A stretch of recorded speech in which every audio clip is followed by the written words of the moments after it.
Dustin Russell is the head football coach at Brookville High School. We sat down and I asked Coach Russell, when did he know he wanted to be a coach? We also talked about being an offensive lineman at the high school and college level. And we talk about learning to adjust from the time where you were and grew up in to now. It's Dustin Russell on the Sports Buffet podcast. When did Dustin Russell know he wanted to be a coach? Oh, this is great. I'm glad you asked this question. So in 8th grade English class, I remember the English teacher made us write, maybe it was a language arts teacher, how they defined it back then. But what do you want to be in 5 years? What do you want to do in 10 years? And in 10 years, or actually it started with 5, I actually said, marry a good woman. And believe it or not, I'm still with my wife from the 7th grade. So I checked that mark off. And then I said I would like to go to college, play college football. I was able to check that off. And finally, I said I wanted to be a local high school football coach. So I've known for a long time that I've wanted to be a high school football coach. And I really think that's what made Jack Baker take me under his wing at a real young age and really teach me football. What's the biggest thing you learned from Jack? Everything. X's and O's, discipline. He was a ex-VMI player, coached at VMI for a long time. So he had demands on exactly what we were supposed to do. And that carried me over into life as well. Everything's not going to be easy. And I think the great thing about Jack Baker is that everywhere he's kind of been in a losing program and has taken that team into the playoffs. So when I was in high school, my senior year, we went to the playoffs for the first time since 1988. We came to Rustburg together. And at that point, I don't believe they had been to the playoffs since 2000, their last state championship. So in 2013, we were able to do that. And then he goes to Perry McClure and goes to the regional championship, takes Nelson County to the playoffs, and this past year, James River to the playoffs. So consistency with him. Went to Averett. I went to Averett, yes. Talk about workouts. Like, what did workouts look like in college to where they're different from high school? For a kid that's going to go, what's kind of the wake-up call? Number one is, I think as soon as you walk in, and I played at the Division III level, so it's a little bit different than your FCS and Division IIs and Division Is, where you have a certain amount of scholarship players, and that makes up your roster. In Division III, they bring a load. And when I first walked in at Averett, there was like 95 kids in the freshman class. And I said, oh, my goodness, what have I gotten myself into? And but when you're talking about workouts, it's the demands that they put in front of you, like the 2 weeks of old school two-a-days. They had your day marked out from 7 a.m. to 9:30 p.m. for bed check. And it was just laid out meetings, workouts, training room, whatever it is, they had it laid out. So it was a lot more in depth than you could ever even imagine when it comes to like high school football. And what I've been told is if you're Division III, and I don't say that to be rude to Division III because I love Division III, the work ethic doesn't change. You still have to work from Division III to Division I. Like absolutely. It's still college football. Right. There's a few differences like you talked about. Very much so. And I think that's what a lot of high school kids don't understand. They hear Division III and they think, oh, it's high school football. It's not high school football because I believe it's 7% of high school graduates actually make it to the collegiate level, and then it gets smaller at each level you go. So Division III may make up 5% of that, and then it gets smaller as it goes.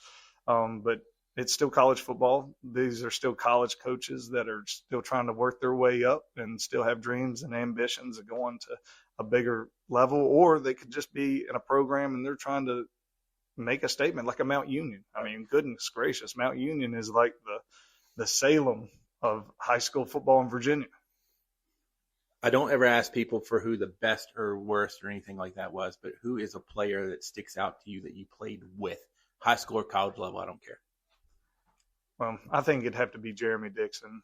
I believe he was from Gainesville, Florida, but his senior year, he was an All-American kick returner. And the funniest thing ever, he said he does not like to get hit. So when he caught the ball, he didn't want to get hit, so he scored. So Jeremy Dixon was a very special player. Was there any secret sauce he had, or he just didn't want to get hit? And that is the motivator. I mean, that was the motivator. He caught it and he went. High school, you play offensive line. I did. Obviously, you've got to hit a little bit if you're going to play at the offensive line. What's the lineman's mentality in high school and in college? Well, I truly, from Averett, our motto at Averett was big, thick, and nasty. So we got as big as we could, thick as we could, and you just played nasty. I mean, the goal for the offensive line is to daggone put the defensive line in the ground every single play and execute and run the ball down the other team's throat. Now, real quick, when you say big, yeah, we want you big, but we can't have you big to where you're just a statue. No. Strong and athletic. With that being said, I think a lot of people, when they think about big, they think of let's eat everything in sight. No. Talk to me about like the mentality of, hey, I want to get big. Well, in high school, I think you're talking about the differences between college and high school. In college, you have nutritionists and athletic trainers that provide you meal plans, exactly what you're supposed to do. And in college, you have access to, and for me, my meal plan was whatever you see, you eat to put on and keep the weight. So for me, it was a buffet 3 times a day. Sometimes a high school kid, it's very limited based off their families, what they're able to provide.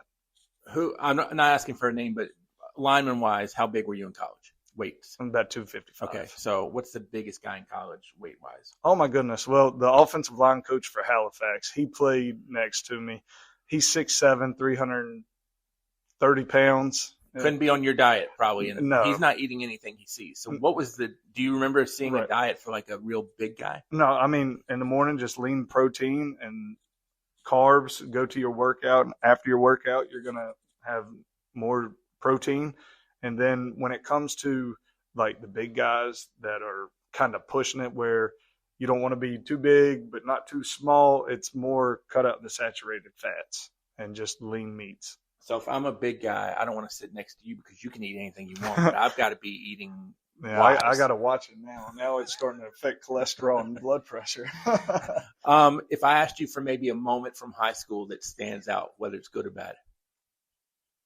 The best thing from high school, and I think I mentioned it earlier, is just being able to be part of a team that went to the playoffs for the first time since 1988, and that was the year 2007. Were you all in the bubble, or when did you know you were in the playoffs, if that makes sense? We actually beat Rustburg to go 6-1, okay, I believe, and then after that we hit the Blue Ridge District and didn't fare too well in the Blue Ridge, but it was enough to squeak us in for a round 1 matchup against RE Lee. And Alleghany, there's no real close game, right? I mean, if you're in the Blue Ridge, everything's a distance.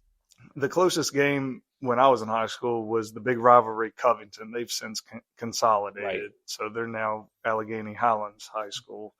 But the closest, like 3A school, would have been Lord Botetourt.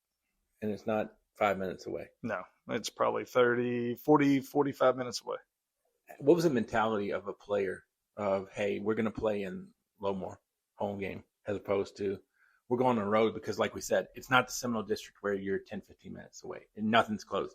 Did road games, I don't want to say tick you off, but I mean, like, no, you got to go. Road games actually excited us because we were able to see a different school and what different facilities look like compared to just the Alleghany and Covington.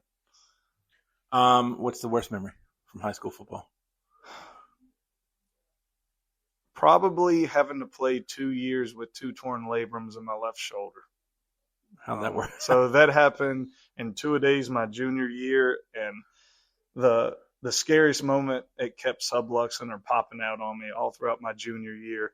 Went to the doctor at Alleghany, and they were going to, I guess the ways they do surgeries now is a lot more easier than it was back then, but they were actually going to like cut my shoulder open and repair the labrum. And they were like, yeah, your football career is over. And I'll never forget, I actually walked out of the doctor's office and I told my mom I was not doing that.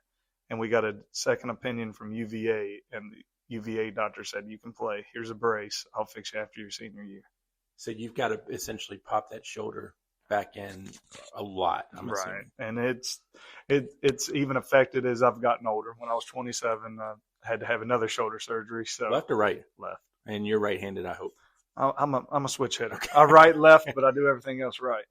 How much did that hurt? Like, just daily activities of, hey, I got to right, but it's my shoulder. Yeah, you adapt and adjust. Uh-huh. I mean, it's just like life. You adapt and adjust. Is there anything else that really was hard to adapt and adjust besides, like, is there anything normal outside of maybe handwriting? Brushing my teeth. Okay. I mean, whenever you have to switch hands and do something that you're not accustomed to doing, it's different. And when I finally got the sling off and I had to start driving, that was an adjustment as well.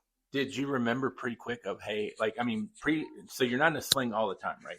Correct. So did you remember pretty quick, hey, I can't use my left hand to brush my teeth? Or did you ever get that toothbrush in the left hand and you're getting ready to take a movement? No, I was pretty sound with everything. But I will say the worst pain I've ever felt in my life, I had the sling off after surgery one time and I had to sneeze. And that was, you don't realize how much of your body you use when you sneeze.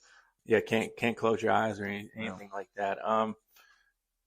Who is maybe a person that helped welcome you to high school football or college football to where, hey, I've got to work really, really hard? Do you remember a moment or anything like that?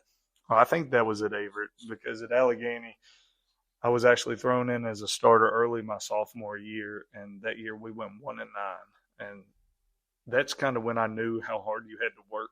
And I was listening to Coach Baker. He was laid out a plan for us. This is what you got to do. This is what you got to do. And we did that, and we were successful. So I was able to carry that over into Averett. But I found out real quick I was a very undersized lineman. As opposed to high school, where I'm assuming you don't feel like an undersized lineman. I look like I belonged in high school, but when I got to college, it was everybody's up here, there's me, and then there's everybody again. And I quickly learned that I had to play with technique more than anything, more than anybody else on the offensive line. I had to play with technique, and I had to use my speed. So I was able to do that, and I had the opportunity to play some my junior and senior year. We've given Jack Baker a lot of love, so I'm going to keep him out of this question. But if you had to take one quality from another coach that you had in high school or college, what's that one quality, and who is it from? Well, I think it's from my offensive coordinator in college, J.D. Shaw. He recruited me at Averett, and just him being able to relate to people and his openness about, he didn't matter where you come from, who you were. He had a bright spot for you, and he was always encouraging. You could always go to him, but he would also be honest with you. And he's still, to this day, we still talk. So Coach J.D. Shaw, I mean, he's right up there with him. What does it mean to be relational to you, what you just said? It is. I think the biggest thing that for relationships, number one is trust. And that happens over time. And once you begin to trust somebody and you see that what they're saying becomes true based off what they said, that builds trust. And I think with men especially, experiences bring you closer. If you don't experience other things with your teammates or other coaches, that relationship could be voided. But over time, the experiences and being together, sharing your thoughts, that's what builds a relationship. I'm a little bit older than you, so I think I've had some changes in life. Like mental health used to not be a thing. Now it's a thing. Do you feel like you've had that really, hey, I've got to adjust, or, kind of adjust or die type thing? Is anything like, either mental health or anything outside that you've had to bring into football? Well, your mental health. Right. Well, I think when you talk about mental health, it's a very broad spectrum, because your mental health could be different from Johnny's mental health. It could be different from Sally's mental health. It's based off whatever they're going through and past experiences. But I think as an educator, you teach so many kids day in and day out that when you build relationships with those kids, you understand where they're at, what they've gone through, and you're able to adapt with who you are to accommodate them. Final thing, did teaching make you a better coach? Did being a husband make you a better coach? Or did being a father make you a better coach? I think the best thing, number one, is you got to have a love, a drive, and a passion for it. And number two, nothing prepares you for anything in this life until you're actually in it. Right. Yep. So people can tell you this is how it's going to be, this is what to do, and then you get in it and it's complete opposite. You got to find your own path. Well, it's like, when I do these interviews, they are conversations, but fatherhood, I can tell you how to change a diaper, but it's not the same. Right. Until you do. And each kid is different. Yep. Just because one thing worked for my son doesn't mean it's going to work for my daughter. And boys can be shooters, and girls, you might not have to be worried about the waterfall at younger ages. So correct. Yeah, I get where you're coming from. Final thing. What's the definition of success? Not necessarily for this team, but as a whole. I like to do things the right way. So when I do things the right way, I'm a man of faith. And if I'm doing right by people and I'm doing right, if I do what I speak, that's success to me. And people are going to see that. Actions are a lot louder than words. Big thanks to Coach Russell for sitting down with me, and big thanks to all the coaches that talked to me. Nobody has to do it. Nobody's mandated to do it. And I like to think it's all about building relationships. And Dustin Russell built a good relationship with Coach and have the utmost respect for a man who's leading young men the way he was led. And now he's doing it at Brookville High School.